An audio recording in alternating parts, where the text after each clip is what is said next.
छत्तीसगढ़ में गौ तस्करी एक बड़ा मुद्दा बनता जा रहा है। वजह है गौ तस्करी के कई मामले सामने आए, जिसमें खुलासा भी हुआ कि गौ तस्कर गिरोह उत्तर प्रदेश, ओडिशा और तेलंगाना में गौ की तस्करी कर रहे हैं। हालांकि बीजेपी सरकार लगातार कार्रवाई कर रही है। अलग अलग जिलों में ट्रकों के माध्यम से दूसरे प्रदेश ले जा रहे गौवंश की बड़ी खेप लगातार पकड़ी जा रही है। लेकिन समय के साथ गौ तस्कर भी पुलिस के लिए नई चुनौती खड़े कर रहे हैं। बीते दिनों रायपुर पुलिस ने सलीम कवाड़ी नामक आरोपी के यार्ड में दबिश दी तो यहाँ चौंकाने वाले तथ्य मिले, जो इशारा कर रहे थे कि अवैध काम हो रहा है। पुलिस जब प्रशासन की टीम के साथ सरकारी जमीन पर अवैध कब्जा हटाने पहुंची तो यहाँ गेट पर बड़े अक्षरों में मिश्रा जी लिखा हुआ मिला।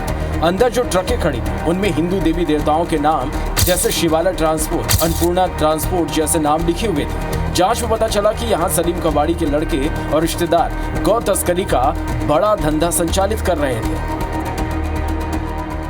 रायपुर पुलिस ने सिलतरा के कबाड़ी के यहाँ कार्रवाई की है, उसका अवैध निर्माण तोड़ा है और इसी जांच में खुलासा हुआ है कि वो कबाड़ की आड़ में गौ तस्करी का काम कर रहा था। सलीम कबाड़ी के ऊपर गंभीर आरोप है कि वो कबाड़ के लिए गाड़ियां खरीदता था, लेकिन उसमें गौ तस्करी की जाती थी। पुलिस ने कुछ गाड़ियों को जब्त भी किया है। आप देखेंगे सिलतरा पुलिस चौकी के बाहर ये गाड़ियाँ खड़ी हैं। विशेष रूप से इस गाड़ियों को बनाया गया। पहले तो बता दें कि केबिन काफ़ी गहरा है, यहाँ भी जो है सामान रखा जाता है। इसके अलावा ये तालपत्री आप देखेंगे किस हिसाब से बांधी गई है। दोनों तरफ से आप जब नीचे से देखेंगे तो आपको लगेगा कि पूरी ट्रक जो है वो पैक है, लेकिन ऊपर से ये मवेशियों के सांस लेने के लिए जगह छोड़ी गई है ताकि मवेशी की मौत ना हो। और एक बड़ा आरोप ये लग रहा है, जिस यार्ड में सरकारी ज़मीन थी 1 से 1.5 एकड़, उस पर उसने यार्ड बनाया हुआ था। उसका नाम था मिश्रा जी यार्ड। सलीम कवाड़ी है लेकिन नाम रखा था मिश्रा जी यार्ड। डिस्गाइज करने के लिए, पहचान छुपाने के लिए ये आरोप है। दूसरा आप देखेंगे ये भी आरोप है कि शिवालय रोड लाइन्स, आप देखेंगे कि सलीम कवाड़ी ने जो गाड़ियाँ संचालित कर रहा है उसका नाम दूसरे धर्म या हिंदू धर्म के नाम से जुड़ा हुआ है। सलीम की से जुड़ी ये गाड़ियाँ हैं। शिवालय रोड लाइन्स बताया जा रहा है, नाम इस पर लिखा हुआ है। इसके साथ और जो गाड़ी खड़ी है उस पर भी ऐसा देखने को मिलेगा। तो आपको ट्रकें भी दिखाते हैं, नाम भी दिखाएंगे। और ये तमाम आरोप है कि इसकी आड़ में नाम बदलकर जो है गौ तस्करी का काम किया जा रहा था। और सबसे बड़ी बात, पुलिस जांच में ये भी खुलासा हुआ है कि सलीम कवाड़ी हो चाहे उसके जो साथी हैं, वो तमाम लोगों के खिलाफ कई थानों में गौ तस्करी के जो है मामले दर्ज हैं। और कहीं ना कहीं पुलिस को लाइन भी मिल रही है जांच की। आप देखेंगे ये तालपत्री इस प्रकार से पीछे से पूरे तरीके से बंद रहती है ताकि लोगों को पता न चले। दूसरी ट्रकें हम आपको दिखा रहे हैं, माँ अन्नपूर्णा ट्रांसपोर्ट। तो ये पहचान छुपाने के लिए तमाम चीज़ें उपयोग की गई है, ऐसा पुलिस का आरोप है। लगातार इस मामले में जांच चल रही है। इस गाड़ी में भी आप देखेंगे कि वही है, पीछे से पूरा पैक रहता है ये। और एक बड़ा सा यार्ड इसने खोल के रखा था, लोहे का बड़ा सा गेट था, मिश्रा जी उस पर नाम था। तो तमाम चीज़ें हैं पहचान छुपाने के लिए की गई थी। पुलिस को एक बड़ी सफलता मिली है। अब देखना है कि जिन लोगों पर गंभीर आरोप लग रहे हैं उनसे जांच पड़ताल पूछताछ में क्या खुलासा होता है, क्योंकि अपने आप में गाड़ियों के कबाड़ के धंधे के आड़ में गौ तस्करी के बड़े मामले का खुलासा हो सकता है। यही वो यार्ड है जहाँ पर सलीम कवाड़ी काम करता था और यहीं पर गाड़ियाँ जो हैं खड़ी होती थी। तो कहने को कबाड़ का काम है, लेकिन बहुत ज़्यादा आपको ऐसा कबाड़ दूँगा कुछ मिलेगा नहीं। गाड़ियाँ यहाँ पर खड़ी थी, तमाम अभी हटा दी गई हैं, पुलिस ने जब्त भी कर ली है। गाड़ियाँ खोलने का काम किया जाता था। तो कार्रवाई में आप देखेंगे यही वो गेट है जो मिश्रा जी लिखा हुआ है, आप देखिए। और इसे देखकर ही जो है शंका हुई थी, क्योंकि पुलिस सलीम कबाड़ी पे कार्रवाई कर रही थी, लेकिन मालिक कोई फिर और कोई बता रहा था। ये मिश्रा जी है कौन? ये तो हम लोग उनको यहाँ का जो है, आप चौकीदार है? हम चौकीदार हैं यहाँ का। मिश्रा जी कौन है? मुंशी है क्या है? मुंशी है। हाँ, वो तो हम तो 27 तारीख को हम आए हैं। 27। काम क्या होता था यहाँ? यहाँ गैरेज की रिपेयरिंग, ऐसे ही गैरेज रिपेयरिंग। हाँ, बाकी खाली रहता? बाकी खाली। देखिए तो आप समझ सकते हैं कि काम कुछ खास होता नहीं था। आलीशान ऑफिस बना था, एसी लगा हुआ है। बाबूजी ये मिश्रा कौन है? मिश्रा जी इनका के पड़ोस का ही होएगा जी। हम तो इतना जानते नहीं गए, ते है जो रखा होता जाने का ही होएगा। नौकर है क्या? नौकर है। मतलब कर्मचारी है, नौकर है? नौकर भी वहाँ लोग के जैसे चल रहे हैं। मतलब मुंशी था? मुंशी। तो मिश्रा जी जो नाम आ रहा है वो मुंशी, असली नाम पूरा नाम मालूम है क्या आपको? ये लिखा था वो तो मिश्रा जी लिखा है, पूरा नाम नहीं है। तो वो ये यार्ड है और इसी पे आरोप है कि इस यार्ड पे गाड़ियां खड़ी की जाती थी और मवेशी तस्करी को लेकर पुलिस को शंका है, उस पर जांच चल रही है। और सलीम कवाड़ी की, जैसे हमने पहले बताया, उसके साथियों के बेटों के नाम पर मवेशी तस्करी का आरोप है। जो गाड़ियां मिली हैं उस पर भी विशेष बदलाव किए गए हैं। देखते हैं इस पूरे मामले में क्या निकल कर सामने आता है, क्योंकि अगर ये आरोप सभी सही पाए जाते हैं तो अपने आप में गौ तस्करी, मवेशी तस्करी का ये एक नया तरीका सामने आएगा। IBC 24 की टीम ने पड़ताल की और पुलिस अधिकारियों से बातचीत की तो गौ तस्करी को लेकर कई आरोपियों और गिरोह के नाम सामने आए। रायपुर शहर के कुछ क्षेत्रों से लगातार सूचनाएं आ रही थी कि चोरी की गाड़ियों को कटर मशीन के द्वारा यार्ड में काटा जा रहा है और वहां अवैध गतिविधियां संचालित हो रही है। इस सूचना पर प्रशासन की टीम, नगर निगम की टीम, पुलिस की संयुक्त टीम के द्वारा छापामारी कार्रवाई की गई, जिसमें 7 ऐसे कटिंग यार्ड को बंद कराया गया, सील कराया गया है और 2 कबाड़ियों के यहाँ अवैध चीज़ें पाए जाने पर उसको जब्त किया गया है और इनके खिलाफ वैधानिक कार्रवाई की गई है। भविष्य में सभी क्षेत्रों में इस प्रकार की कार्रवाई की जाएगी और स्पष्ट निर्देश हैं कि किसी प्रकार की गौ तस्करी और अवैध गतिविधियां संचालित करने पर सख्ती से सख्त कार्रवाई की जाएगी। आरंग में जब गौ सेवकों की और एक मवेशी से भरे ट्रक में सवार 3 लोगों की झगड़ा हुआ, उन तीनों की मौत हो गई, उस खबर के बाद ये जगह अचानक से खाली कर दी गई। उस जगह पर ही हम खड़े हैं और बता दें कि यहाँ पर पुलिस ने बताया था और गंभीर आरोप लग रहे थे कि इस जगह से गौ तस्करी होती थी और फिलहाल इस जगह पर ताला लगा हुआ है, दिन में खुलती नहीं है, लोग बता रहे हैं। CCTV कैमरे यहाँ पर लगे हैं। अंदर आपको बता दें कि तबेले की पूरी व्यवस्था है, मवेशियों को बांधने रखने की, लिखा है डेयरी फार्म है। और ये अपने आप में एक इत्तेफाक समझ दीजिए कि आरंग में जैसे ही वो घटना हुई, कथित रूप से गौ सेवकों ने जो गौ तस्करों को पकड़ा था, जो कि आरोप अभी तक सिद्ध नहीं हो पाया है, ट्रक में सवार 3 लोग पुलिया के नीचे कूद गए, उनकी मौत हो गई। आरोप था कि वो गौ तस्करी कर रहे थे, पुलिस उस मामले की जांच कर रही है, लेकिन उस घटना के बाद ये पूरी डेयरी अचानक से खाली कर दी जाती है। और ग्रामीण बताते हैं कि ये रात के समय कभी कभी खुलती है, दिन में भी यहाँ कोई नहीं आता, जबकि पहले यहाँ बड़ी संख्या में मवेशी होते थे जिन्हें ट्रकों में लाद कर दूसरी जगह ले जाया जाता था। हम अंदर से भी आपको इस डेयरी का जो है नज़ारा दिखाएंगे। बांध के सामने जो डेयरी संचालित होती है, काफ़ी बड़ा एरिया है और जैसे कि पुलिस अधिकारियों ने बताया कि यहाँ पर आशंका थी गौ तस्करी यहाँ से होती थी, उसका हम आपको अंदर से नज़ारा दिखा रहे हैं। जैसे कि हमने आपको बताया कि आरंग वाली घटना के बाद ये पूरा इलाका खाली हो गया है। पीछे एक ट्रक खड़ी है, बोलेरो खड़ी है, बाकी पूरा सन्नाटा है। हम लगातार आवाज़ दे रहे हैं, कोई अंदर से रिप्लाई नहीं आ रहा है। और बताया जा रहा है कि सलीम कबाड़ी के कुछ जुड़े हुए लोग हैं, लड़के जो थे वो यहाँ पर डेयरी संचालित करते थे और ये गंभीर आरोप लग रहे हैं कि सलीम कबाड़ी के लड़के और उससे जुड़े हुए कई लोग यहाँ से गौ तस्करी में संलिप्त थे। हालांकि ये सारे अभी फ़िलहाल आरोप है, पुलिस इस पूरे मामले की जांच कर रही है, मगर एक बात तो पक्की है कि ये इत्तेफाक नहीं हो सकता कि आरंग में वो घटना हुई गौ सेवकों वाली और उसके बाद इस जगह का खाली हो जाना अपने आप में कई बड़े सवाल खड़े करता है। आगे पड़ताल में पता चला कि गौ तस्कर सबसे ज्यादा बिलासपुर संभाग, दूर संभाग और सरगुजा संभाग के शहरों और गांवों के रूट का इस्तेमाल करते हैं।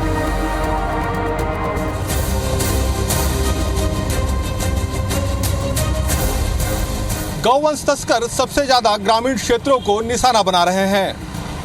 यहां से छोटे कोचियाओं के माध्यम से मवेशियों का सौदा किया जाता है। मवेशियों को एक जगह इकट्ठा किया जाता है, जहां से पैदल उन्हें गांव से बाहर ले जाया जाता है। यहां से दूसरा एजेंट ट्रकों और दूसरे वाहनों के जरिए उन्हें जिले और प्रदेश से बाहर ले जाता है। बाहर जाने के बाद इस सिंडिकेट का मुखिया मवेशियों को बूचड़खानों में बेच देता है। कृषि प्रधान प्रदेश होने के कारण गौवंश की भी यहाँ बहुलता है। कृषि कार्यों में गौवंश का उपयोग किया जाता है, लेकिन बीते कुछ सालों में छत्तीसगढ़ में गौ तस्करी के मामले तेजी से बढ़े हैं। छत्तीसगढ़ गौ तस्करों के लिए मुफीद चारागाह बना हुआ है। सूबे के अलग अलग जिलों से बड़े पैमाने पर यहाँ से गौवंश की तस्करी की जा रही है। बिलासपुर जिले में भी गौ तस्कर सक्रिय हैं। गौ तस्करों के लिए बिलासपुर बड़ा सेंटर है। पूरे प्लानिंग के साथ गौवंश तस्करों का नेटवर्क यहाँ काम कर रहा है। गौ तस्करी का कड़ा कानून नहीं होने से तस्कर इसका फायदा उठाते हैं। कई बार प्रशासनिक उदासीनता भी गौ तस्करी को इनके लिए मुफीद बनाती है। छोटे कोचिया, वाहन चालक, हेल्पर जैसे छोटे मोहरों पर कार्रवाई होती है, लेकिन सिंडिकेट के बड़े चेहरे बच निकलते हैं। जरूरत है गौ तस्करी को लेकर कड़े कानून की, तभी इस पर नकेल कसा जा सकता है। गौवंश तस्कर यहाँ ग्रामीण क्षेत्रों को सबसे ज्यादा निशाना बना रहे हैं। यहाँ छोटी कोचियाओं के माध्यम से मवेशियों का सौदा करते हैं। मवेशियों को एक जगह इकट्ठा किया जाता है, पैदल चलाते हुए मवेशियों को गांव से बाहर ले जाते हैं। यहाँ से दूसरा एजेंट बड़े ट्रकों व वाहन के जरिए उन्हें जिला और प्रदेश के बाहर ले जाता है। बाहर जाने के बाद इसे सिंडिकेट का मुखिया मवेशियों को बूचड़खाने में बेच देता है। पड़ताल में ये भी बात सामने आई कि जिले में मस्तूरी, तखतपुर, बिल्हा, सकरी, रतनपुर, चकरभाठा गौ तस्करों का सबसे मुफीद चारागाह है। गौ तस्करी एक अहम मुद्दा है और तस्करी जो है वो रुकने का नाम नहीं ले रही है। तो उस पर जब तक कड़े और बहुत कड़े कानून की आवश्यकता है, जब बड़े कानून बनेंगे तो निश्चित रूप से उस पर सुधार होगा, लोगों में डर की भावना आएगी। ग्रामीण क्षेत्रों से पैदल के माध्यम से तस्करी शुरू हो चुकी है और कर रहे हैं लोग। और सरपंच को किसने अधिकार दिया कि सरपंच लिख करके दे देता है कि हमारे गांव से गौवंश को ले जाइए? किसने अधिकार दिया? और जब हम लोग उन तस्करों को पकड़ते हैं, स्लीपर सेल्स को पकड़ते हैं, तो उनके पास एक कागज़ रहता है और उस कागज़ के आधार पे पुलिस वाले भी कार्रवाई करने से बचते हैं, क्योंकि सरपंच का लिखा हुआ है। तो सरपंच को अधिकार किसने दिया? ओडिशा से लगे होने और प्रदेश का अंतिम छोर होने की वजह से रायगढ़ जिला पशु तस्करों के लिए कॉरिडोर की तरह यूज होता है। जिले में पिछले कई सालों में पशु तस्करी के मामले लगातार सामने आते रहे हैं। कई मामलों में गौ सेवा संघ और गौरक्षक टीम ने खुद पुलिस को सूचना देकर तस्करों पर कार्रवाई कराई, लेकिन फिर भी नतीजा सिफर रहा। अविभाजित रायगढ़ जिले का सरिया, बरमकेला और गरघोड़ा पशु तस्करों को कॉरिडोर है। इन इलाकों में लगातार पशु तस्करी के मामले सामने आते हैं। जानकार बताते कि घने जंगल की वजह से तस्कर इन इलाकों में पशुओं की तस्करी को अंजाम देते हैं। पिकअप ट्रक जैसी गाड़ियों में पूर्व में गौवंशों की तस्करी होती रही है। मवेशियों की तस्करी के मामले में रायगढ़ जिला भी अछूता नहीं है। लगातार रायगढ़ जिले से भी गोवंश की तस्करी के मामले सामने आते रहे हैं। हालांकि पुलिस लगातार इन मामलों पर कार्रवाई का दावा कर रही है, लेकिन कुछ खास कॉरिडोर हैं, कुछ खास इलाके हैं जिसे कॉरिडोर के रूप में जो तस्कर हैं उसे यूज़ करते हैं। मैं आपको बता दूं कि रायगढ़ ज़िले की बात करें तो सर्वाधिक जो मामले गोवंश की तस्करी के हैं वो घरघोड़ा, धर्मजयगढ़, लेलुंगा इन इलाकों में ज़्यादा सामने आते रहे हैं। और ये सेफ कॉरिडोर इसलिए भी है क्योंकि इन रास्तों से होकर आसानी से झारखंड जो है पहुंचा जा सकता है।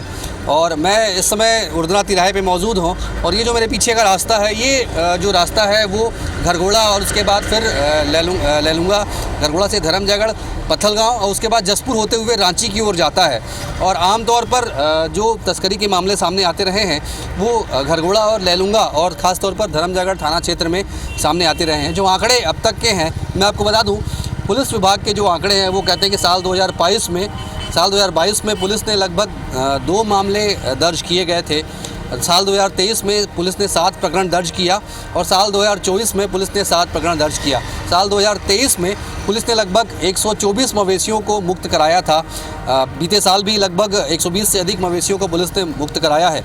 खास बात जो ये है कि इन इलाकों में क्योंकि घने जंगल हैं और जंगल होने की वजह से पशुओं की जो तस्करी के अब तक के जो मामले हैं, ज़्यादातर मामलों में तस्कर मवेशियों को पैदल लेकर जाते हैं। जंगल के रास्ते से बहुत ही आसानी से घरघोड़ा, धर्मजयगढ़ होते हुए रांची तक पहुंचा जा सकता है, क्योंकि जसपुर का जो इलाका है वो भी घने जंगलों से लगा हुआ है। तो तस्कर इन इलाकों को सेफ कॉरिडोर समझते हैं और इस वजह से इन रास्तों से लगातार गोवंश की तस्करी होती रही है। हालांकि जिस तरह से अब गोवंश की तस्करी को लेकर प्रदेश में नया कानून बना है, जिस तरह से राज्य शासन सख्ती की बात कह रही है, उसके बाद ये कयास लगाए जा रहे हैं कि शायद गोवंश की तस्करी पर लगाम लग सकेगी। हालांकि जो पुलिस विभाग के अधिकारी हैं वो तस्करी की वारदात या तस्करी की घटनाओं को खारिज कर रहे हैं। उनका कहना है कि जिले में ज़्यादातर मामले आए हैं वो मामले पशु क्रूरता अधिनियम से संबंधित हैं और ऐसे मामलों में न सिर्फ आरोपियों की गिरफ्तारी की गई है बल्कि मवेशियों को मुक्त भी कराया गया है। 7 जून की रात सुबह लगभग 3 बजे के आसपास महासमुंद की ओर से एक ट्रक जो है आ रही थी, जिसमें लगभग 24 मवेशियां भरी हुई थी। उसका पीछा करते हुए एक गाड़ी भी जो है आ रही थी। उन्हें इस बात का शक था कि उसमें पशु तस्कर है और पशु भरी हुई है। हालांकि जब उस गाड़ी वालों ने उन गाड़ी को रोका तो उसमें जो सवार थे 3 युवक, वे तीनों युवक पकड़े जाने के डर से पुल से नीचे कूद देते हैं और उनकी हालत जो है गंभीर हो जाती है, जिन्हें सूचना मिलने पर आरंग पुलिस के द्वारा 2 लोगों को महासमुंद के अस्पताल में और एक को रायपुर के अस्पताल में भर्ती कराया जाता है, जिसमें 2 लोगों की जो है तत्काल जो है मौत हो जाती है। एक जो है लगभग 15 दिन तक अपने जीवन और मौत से जूझते रहता है और अंततः उसकी भी मौत हो जाती है। इस बात का कोई साक्ष्य या कोई सबूत पुलिस को आज तक नहीं मिला कि वाकई में वहां पर घटना क्या हुई थी, क्योंकि कुछ लोगों का तो यह कहना था कि जिन्होंने उनका पीछा करते हुए आए थे वे गाड़ी वाले उनके ऊपर जो है सीधे मारपीट किए और मारपीट करके उन्हें जो है पुल के नीचे फेंक दिए थे। लेकिन कुछ लोगों का यह कहना था, यहाँ तक कि पुलिस का भी यह कहना है कि वे डर के पुल से नीचे कूदे थे, जिसके कारण उनकी जो है मौत हो गई।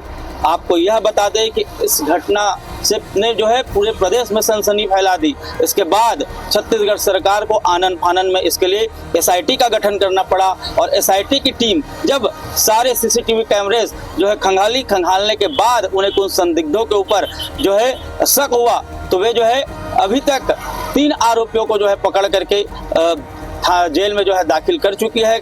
लेकिन अभी तक घटना क्या थी यह पता नहीं चला। लेकिन एक बात इस घटने से स्पष्ट है कि उस ट्रक में भी मवेशी भरा हुआ था और यह भी कहीं न कहीं पशु तस्करी से जुड़ा हुआ मामला, गौ तस्करी से जुड़ा हुआ मामला था। हालांकि पुलिस के द्वारा कार्रवाई की जा रही है, एसआईटी की टीम के द्वारा उस पर और भी आगे कार्रवाई की जा रही है। लेकिन आजिम से IBC 24 के लिए नीरज शर्मा। इस वक्त मैं मौजूद हूँ कवर्धा के चिल्फी थाना क्षेत्र में, बॉर्डर सीमा पर मौजूद हूँ जो मध्य प्रदेश और छत्तीसगढ़ को जोड़ती है। ये बॉर्डर सीमा है। मैं पीछे देखिए यहाँ पर पुलिस किस तरीके से चेकिंग अभियान कर रही है। तमाम वो भारी वाहनों पर चेकिंग कर रही है जिसमें गौ वंश की तस्करी किया जाता है और उसी की रोकथाम के लिए यहाँ पर अब पुलिस भी कहीं न कहीं मुस्तैद नजर आ रही है। अब मेजर ये बताया कि कौन कौन से अभी जो डिप्टी CM साहब ने घोषणा की है कि गौ वंश तस्करी के मामले रोका जाए, तो किस तरीके से आप लोग चेकिंग करते हैं यहाँ पर? तो यहाँ से बारीकी से उसका चेकिंग करते हैं और जो भी वाहन में जो रहता है माल, क्या माल लोड है, कहाँ से कहाँ जा रहा है, ये सब चेकिंग करते हैं। कि जो संदेहास्पद वाहन होते हैं, भारी वाहन जिसमें गौ वंश की तस्करी का ज़्यादा संभावनाएं होती है, आशंका होती है, ऐसे वाहनों की चेकिंग की जाती है। देखिए यहाँ पर जवान जो है किस तरीके से इस भारी वाहन की चेकिंग ऊपर चढ़कर यहाँ पर करेंगे और देखिएगा कि ठीक इसी तरह का ये जो वाहन होती है, ऐसी वाहनों में जो है गौवंश तस्करी किया जाता है। और चिल्फी वही थाना है जहाँ पर जो है इधर आप उड़ीसा की बात करें या फिर छत्तीसगढ़ की बात करें, यहाँ से तस्कर जो है खासतौर पर जो सीमावर्ती राज्य है मध्य प्रदेश, वहाँ के कत्ल खाना ले जाते। पूर्व में कई बार पकड़े भी गए हैं और कई आरोपी जो है चोरी चुपके भी निकल गए हैं। लेकिन अब डिप्टी CM की घोषणा के बाद कहीं न कहीं पुलिस यहाँ पर मुस्तैद दिखाई दे रहा है। यही कारण है कि लगातार जो भारी वाहन है उसकी यहाँ पर पुलिस ने जो है चेकिंग अभियान तेज कर रखी है। कवर्धा से कैमरामैन श्रवण कुमार के साथ सूर्य प्रकाश चंद्रवंशी की रिपोर्ट। अवैध गौ तस्करी को लेकर छत्तीसगढ़ सरकार सख्त है। वहीं गृह मंत्री विजय शर्मा ने साफ निर्देश दिया है कि छत्तीसगढ़ में अवैध गौ तस्करी को रोकना है, जिसको लेकर छत्तीसगढ़ DGP ने पूरे अधिकारियों को निर्देशित किया है कि कोई भी अगर अवैध गौ तस्करी करते पाए जाते हैं उस पर कड़ी से कड़ी कार्रवाई करें। इसी के चलते कोंडागांव अंतर्गत विश्रामपुरी पुलिस ने भी बड़ी कार्रवाई की है और जो उड़ीसा से लगे ग्राम मालगांव के पास बीती रात आप मेरे पीछे देख सकते हो कि इसी ट्रक से करीबन 39 गाय और बैल को लाद करके ले जा रहे थे। पूछताछ में यहाँ पता चला है कि यह गाड़ी दुर्ग से हैदराबाद की ओर जा रही थी। आप देख सकते हो कि ये बाकायदा ये आंध्र प्रदेश की गाड़ी है और ये लगातार गौ तस्करी में ही संलिप्त था। जब हम लोग इसके अंदर देखे जहाँ पर 39 गाय बैल को रखे हुए हैं तो उसके अगल बगल बाकायदा गद्दा लगाया हुआ है, जिससे ऐसा प्रतीत होता है कि इस गाड़ी में पहले भी कई बार तस्करी कर चुके हैं। और अगल बगल गद्दा लगाने का मतलब यह है कि गाय और बैल जिसमें लादा गया है उसमें किसी भी प्रकार का खरोच ना लगे बोलकर यह गद्दा लगाया गया है। प्रकाश नागा, IBC 24 केस काल।